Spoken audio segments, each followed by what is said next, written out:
Judi online atau judol mempengaruhi angka pertumbuhan ekonomi Indonesia. Menurut anggota Dewan Ekonomi Nasional Firman Hidayat, judol menggerus pertumbuhan ekonomi pada 2024. Firman mengatakan seharusnya pertumbuhan ekonomi tahun lalu bisa sebesar 5,3% atau di atas kuartal 2 2025 yang berada di angka 5,12%. Namun kenyataannya pertumbuhan ekonomi pada 2024 sebesar 5,03%, melambat dibanding pada 2023 yang sebesar 5,05%. Menurut Firman, dana masyarakat yang digunakan untuk transaksi judol pada 2024 sebesar 51 triliun rupiah. Dari jumlah tersebut, sebanyak 70% mengalir ke luar negeri. Walhasil, efek berganda di dalam negeri menjadi nol.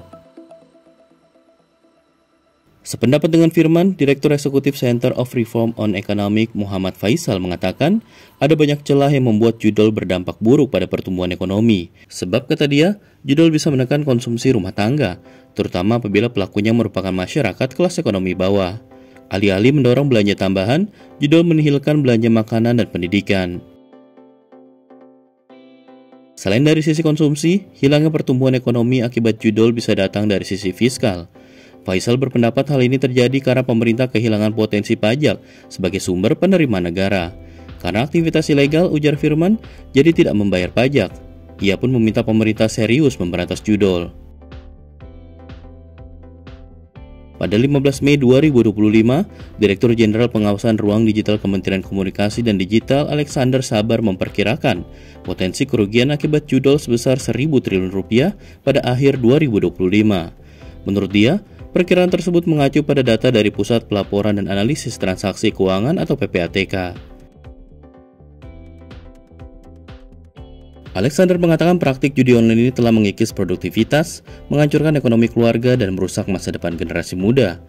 Sejak 20 Oktober 2024 hingga 7 Mei 2025, pemerintah telah memblokir 1.385.420 konten bermuatan judol.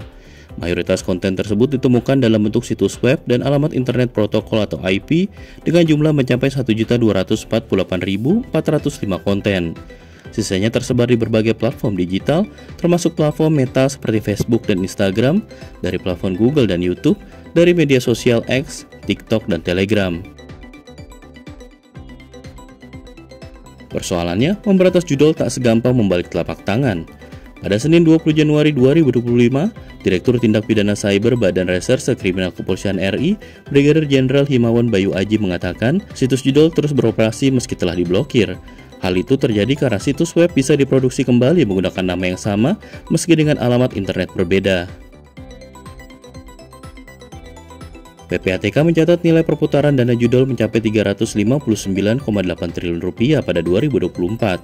Sedangkan pada semester 1 tahun ini tercatat 99,68 triliun rupiah. Kepala PPATK Ivan Yustia Vandana menargetkan penurunan nilai perputaran dana ilegal ini ke angka 205,30 triliun rupiah pada akhir 2025. Ihwal transaksi, Ivan mengatakan deposit judol mencapai 15,82 juta transaksi pada Maret 2025.